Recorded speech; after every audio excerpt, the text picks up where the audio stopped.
All right, we're going to have a quick lesson on what is a slightly less important topic than some other things. This does come up, but it's not like something you're going to fail if you didn't know. Like if you missed today, it wouldn't be the end of the world. You just missed some questions on some stuff, but you'd be able to do the rest of the year. So let's remember how last class we learned that if we had f of x equals 2 to the x, the derivative was hopefully we remember that this is a lot like e to the x. The derivative of e to the x is e to the x. It's an exponential. The derivative of 2 to the x is 2 to the x, but we need to multiply by the natural log of 2. We can put it in the front or the back. Either way is okay. How about if we have x log base 5 of x, then y prime equals? Well, on this one, we should notice that this is a product. X is multiplying times log base 5 of x, and so we need to do the product rule. The derivative of x is 1, so the derivative of the first times the second left alone. 1 times anything is just that thing, so we don't need to write the 1. So the derivative of the first times the second left alone, plus we leave the first one alone times the derivative of the second, and this is a new rule we learned last class. If we have log base something other than e, it should remind us a lot like of natural log of x. The derivative of natural log of x is 1 over x. The derivative of log base 5 of x is 1 over x, but we also need to multiply by natural log of 5. And here we will notice that multiplying by x and dividing by x will cancel out. And so we'll get log base 5 of x plus 1 over natural log of 5. So that's nice. Okay, so last class what we learned was that if we had an exponential, it should be a lot like e to the x. And if we have a log, it should be a lot like the natural log of x. So for an exponential, if you have a to the x, it should be still a to the x, but times the natural log of a. And that should remind you a lot of when we have e to the x, the derivative is still e to the x. When we have log base a of x, it should remind us a lot of natural log of x. The derivative of natural log of x is 1 over x. And the derivative of log base a of x is 1 over x, but that x is getting multiplied by natural log of a. So the techniques we used last class to come up with these rules was by rearranging it by doing inverse operations. I don't know if you guys remember, we took like y equals like log base 2 of x, and what we did is we did the inverse operation, 2 to the power of both sides, and we then did implicit differentiation here, where we got like natural log of 2 times 2 to the y prime, and then rearrange to solve for y prime. Well, we can do that generally. Let's come up with a general rule for what happens if we have y is an inverse function. What we can do is we can always rearrange by doing the inverse operation on both sides. Now, the inverse of f inverse of x is f. So f of f inverse of x is equal to f of y. And inverse functions cancel each other out. So just like when we had 2 to the log base 2, those canceled out because they're inverse functions. Any inverse function we do will cancel out, and we'll just get f of y equals x. Okay, so if y equals, and this is actually the definition of f inverse of x, is if y is equal to f inverse of x, then f of y is equal to x. Okay, cool. Now we can do implicit differentiation. What is the derivative of f of y? Well, this is chain rule. The derivative of f of y is f prime of y times y prime. And if we do the derivative of the left side, we also need to do the derivative of the right side, which is 1. And we can solve for y. Y equals, we need to divide, or sorry, we're solving for y prime. I apologize. Hold on, something is wrong. No, we're okay. Sorry. Okay, so we're solving for y prime. We want to find what the derivative is. And so we divide by f prime of y. So 1 over f prime of y. And the last thing we did last class is whenever we had our y at the end, we always substituted it back in. Y is equal to f inverse of x, and that's what we'll always want to do here. So y prime equals 1 over f prime of, I'm going to substitute in for y. Y is f inverse of x. So this gives us a general rule. If we have an inverse function, if we have g of x is f inverse of x, then the derivative of that is 1 over the derivative of f with f inverse inside of it. So the derivative of g of x, if f is an inverse function, the derivative is the derivative of that function, the original function, with the inverse function plugged in. So it's a little bit weird. Let's see an example of how this might come up on the AP exam. If g of x is f inverse of x, and they give us g of 1, f of 1, f prime of 6, and they want g prime of 1, well, whenever we're finding g prime of 1, what we should always do is first we should find a formula for g prime of x. So g prime of x is equal to, this is an inverse function, so the way we do the derivative is it's 1 over the derivative of f with f inverse inside of it. So let's see. Now we can do g prime of 1. G prime of 1 will be 1 over f prime of f inverse of 1. Now, they did not tell us what f inverse of 1 is here. I hope you can see, though, that f inverse of x is g of x. So f inverse of 1 is g of 1. That's what g of 1 is f inverse of 1. So g of 1 is 5. So this will say 1 over f prime with f inverse of 1 was g of 1, which is 5. Now we can do f prime of 5. F prime of 5 is 6. So hopefully we feel okay about that. Try it out once, see how you can do. We're going to use this general rule to come up with our very last derivative rules of the year. We will not be learning any new derivative rules. This is it. And actually with these derivative rules, you can do the derivative of everything.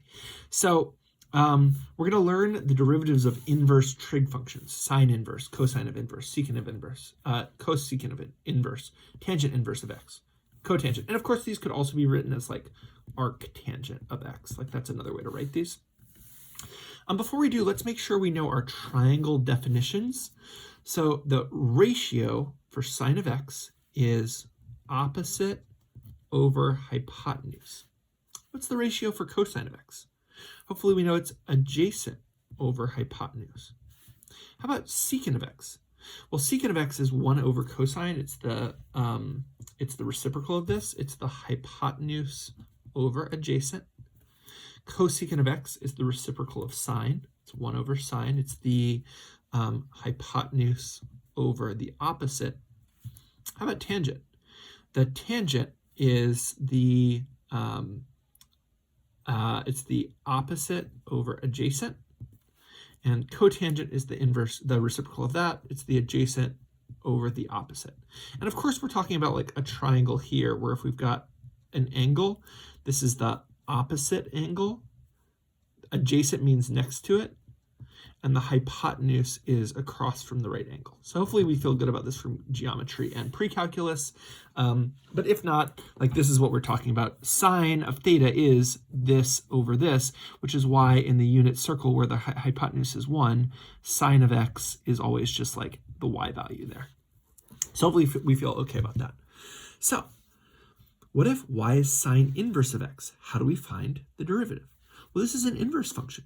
Let's use our inverse formula. The derivative is going to be 1 over the derivative of sine, which is cosine, but with the inverse function plugged into it. Now we need to do some more pre-calculus tricks that we should know. Hopefully you learned that the inverse trig function, what it means is you can draw a triangle and you're saying it is the angle such that the sine, which is the opposite of over the hypotenuse, is equal to x. So the easiest way you should have learned in pre-calculus to make the opposite over the hypotenuse equal to x is just to make the opposite equal to x and the hypotenuse 1. Okay? And now we're doing cosine of this angle. And cosine is the adjacent over the hypotenuse. So it's the adjacent divided by the hypotenuse. Now, I hope you did this a lot in pre-calculus. I don't know, though. To solve for this, we can use the Pythagorean theorem. We've got a squared plus x squared equals 1 squared. So a squared plus b squared equals c squared, where 1 is the hypotenuse here. And we can solve for a. So a squared equals 1 squared is 1 minus x squared. We move the x squared to the other side. And a is the square root of 1 minus x squared. And now we can actually do the cosine of this angle. So sine inverse is an angle. It's this angle that has an opposite over the hypotenuse that's equal to x. And the cosine of this angle is the adjacent over the hypotenuse. And so y prime equals cosine of this is the adjacent over the hypotenuse. Sorry, this should have a square root. I hope I wrote the square root. This was square root. So it's square root of 1 minus x squared. And this is the formula for the derivative of arc sine or inverse sine of x. Notice it has nothing to do with sine. Like, it doesn't look like it has sine, but that's because the derivative of an inverse function involves like two different functions, and they cancel each other out and end up being like triangle parts. Okay. Now let's look at y equals cosine inverse of x. Hopefully you feel okay doing the derivative. The derivative of this inside function should be 1 over. The derivative of cosine is negative sine with the inverse cosine still plugged in. So cosine inverse of x. And we need to do our triangle trick that we learned in pre-calculus, which is we make a triangle. We're going to find the angle that is cosine inverse of x. And cosine is the adjacent over the hypotenuse.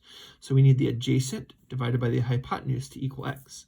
So the adjacent will be x, and the hypotenuse will be 1. When we do sine, we need to do the opposite over the hypotenuse. And the opposite is, we need to solve for it. So let's use the Pythagorean theorem. The Pythagorean theorem says x squared plus b squared equals c squared. And we can solve for b. B squared equals 1 minus x squared, and b is the square root of 1 minus x squared. So this side is the square root of 1 minus x squared. It's actually a very similar triangle to this one. And so now we're doing the sine of this. Sine is the opposite over the hypotenuse. So the derivative is 1 over negative square root of 1 minus x squared. And when we have a positive divided by a negative, I could have done this earlier on this step. A positive divided by a negative, we don't leave negatives in the denominator. We usually put it in front or on top is okay. And one thing to note here is that this is the exact same derivative. The derivative of sine inverse and the derivative of cosine inverse are the same except for this negative sign. And this should make sense because all the like cosine, cotangent, cosecant, all the cos always have a negative derivative. And so that's the same with the inverse functions. The derivative of sine inverse is 1 over square root of 1 minus x squared. The derivative of cosine inverse is negative 1 over square root of x minus 1 minus x squared. Let's do secant. The derivative of secant inverse of x is 1 over, we're going to do the derivative of secant, which is secant of x, tangent of x, but with secant inverse inside of it. So secant with secant tangent with secant inverse of x inside of it. So the derivative of secant with the inverse function still plugged in. And one thing we should recognize is that we're doing secant of secant inverse. And so that's just x. Although there's a trig trick you're supposed to know, which is that these always come out positive. So we actually end up saying the absolute value of x is secant of secant inverse of x. These end up canceling out, but it always comes out positive just because of the way inverse trig functions are defined. And now we need to make a triangle to do tangent of secant inverse of x. So we're going to draw our triangle. I always draw it this way. It doesn't actually matter which way you draw it. Here's my theta. And I know that it's going to be the angle where, okay, secant is the hypotenuse over the adjacent. So the hypotenuse over the adjacent side needs to give me x. And to make that happen, the hypotenuse should be x. and the adjacent should be 1. I could make this like x to the 5th over x to the 4th, and that would be correct, and it would still come out right. It would just be a lot more work. So we picked the simplest way to make the hypotenuse over the adjacent equal to x. And now we're going to do tangent of this. Tangent of this angle. Tangent is the opposite over the adjacent. So we need to find what the opposite is. And again, we're going to do this same trick where we do 1 squared plus b squared equals x squared and solve for b. Hold on, this is wrong. Something's wrong. No, this is right. Okay. Square root of x squared minus 1. Okay. So now we're going to do the tangent. Tangent is the opposite over the adjacent, and so it is square root of x squared minus 1. Now, I find it really easy to get these confused. So the derivative of sine was 1 over square root of 1 minus x squared.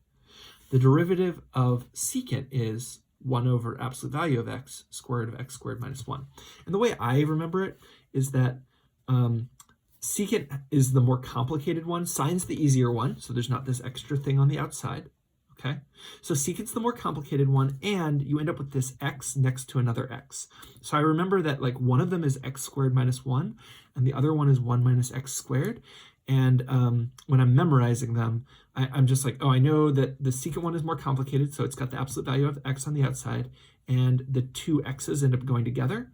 And that reminds me that this one, the x squared is actually further away. So this one's 1 minus x squared, this one's x squared minus 1, and I know which order it is because I remember the absolute value of x goes next to the x here.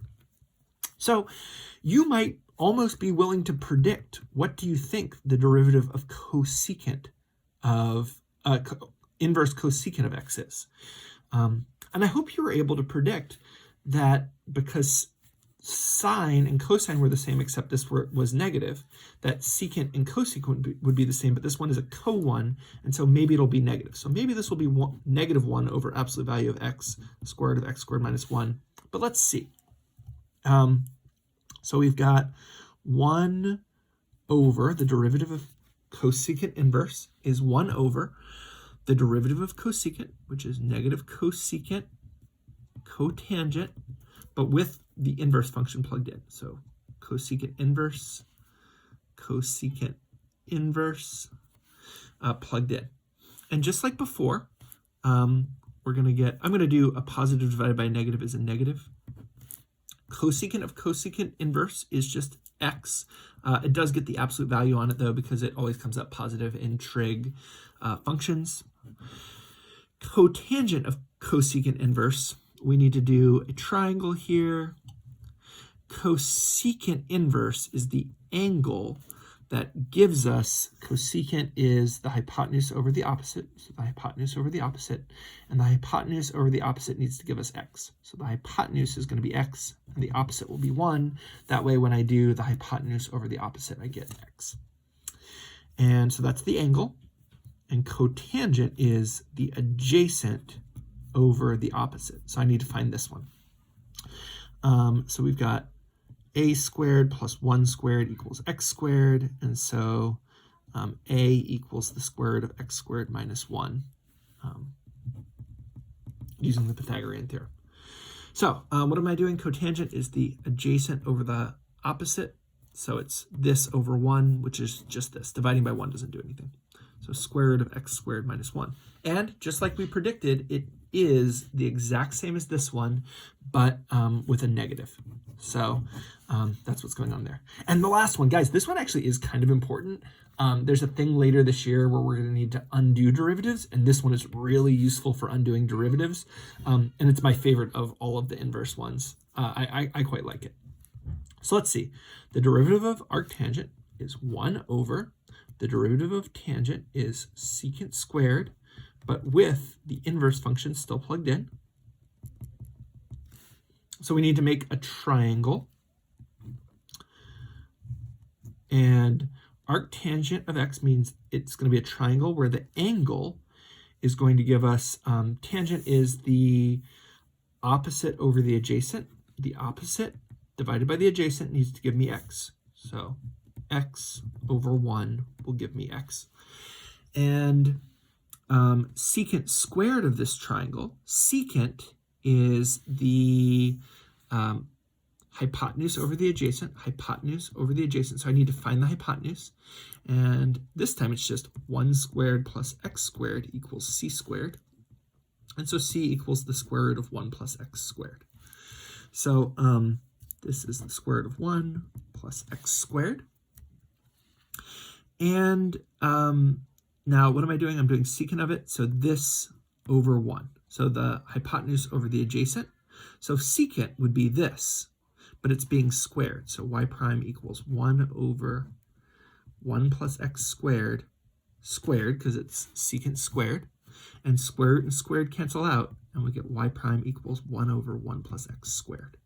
So this is the derivative of arctangent of x. And go ahead and predict, what do you think the derivative of arctangent of arccotangent of x is, or cotangent inverse of x? And hopefully we recognize that this is just going to be the negative of the tangent inverse. And that's it. So we have some new things to memorize, and it looks like it's 6 formulas, but it's actually only 3, because you should know the rule that all the co-ones always have negatives, and they're exactly the same as the thing they correspond to. So the derivative of arcsine is 1 over square root of 1 minus x squared. The derivative of arcsecant is 1 over absolute value of x times square root of x squared minus 1. These x's go together. And then arctangent, there's no square roots at all. It's just 1 over 1 plus x squared. And this one's very useful for undoing derivatives later on. So that's it, guys. We have all of our derivative rules. I want to take just a minute to make sure we've filled out this sheet. I think we already filled out a lot of stuff earlier this year. And so I'm not going to show you all this again. But we are going to add on some things. I think we got at least through here, but I'm going to add in the product rule. I'm not sure if we had this. This is if h of x equals f of x times g of x. We need to know that the derivative is the derivative of the first times the second, plus we leave the first alone times the derivative of the second. This is a great time to check your knowledge of, do you know all of these rules that we should know? The quotient rule is if we have two functions dividing, the way we do the derivative is we do the derivative of the top times the bottom left alone, minus we leave the top alone times the derivative of the bottom over the bottom squared. And the chain rule, I'm quite sure we didn't do this one. We may have gotten to these before, but I'm not sure. The chain rule is if we have a function inside of another function, how do we do the derivative? And that derivative is, we do the derivative of the outside function, leaving the inside one alone, times the derivative of the inside one. So this one's super important. The chain rule is really important. I know we got through a lot of these. I know we had gotten through these. The derivative of tangent we should know was secant squared of x. The derivative of cotangent then is negative cosecant squared of x, because it'll be negative because it has the co, and it's the same but corresponding one. The derivative of natural log of x is 1 over x. The derivative of e to the x is e to the x. The derivative of cosecant of x, let's do secant of x first. The derivative of secant of x is secant of x tangent of x. The derivative of cosecant is the same, but it'll be negative. So negative, and instead of secant, we put cosecant. Instead of tangent, we put cotangent. So hopefully this co-trick makes it easier to not have as much stuff to memorize. The derivative of sine inverse of x, this is our new one. The derivative of sine inverse of x is 1 over the square root of, now I know it doesn't start with the x squared because that's when there's an x in front. So it's 1 minus x squared. The derivative of arc cosine of x is negative 1 over square root of 1 minus x squared. These do need to be memorized. Although it's only gonna be like a couple questions on your tests. If you like miss these, it won't be the end of the world, but you will miss some questions. You should memorize these. The derivative of arcsecant is 1 over, this is the more complicated one. It has the absolute value on the outside. And then when we do square root, since it has this x here, the x's start here. So x squared minus 1 instead of 1 minus x squared. And the derivative of arc cosecant is negative 1 over absolute value of x squared minus 1. Almost done. The derivative of tangent inverse is 1 over 1 plus x squared. The derivative of cotangent inverse is negative 1 over 1 plus x squared. The derivative of a to the x, this is like e to the x, but we also have to multiply by natural log of a.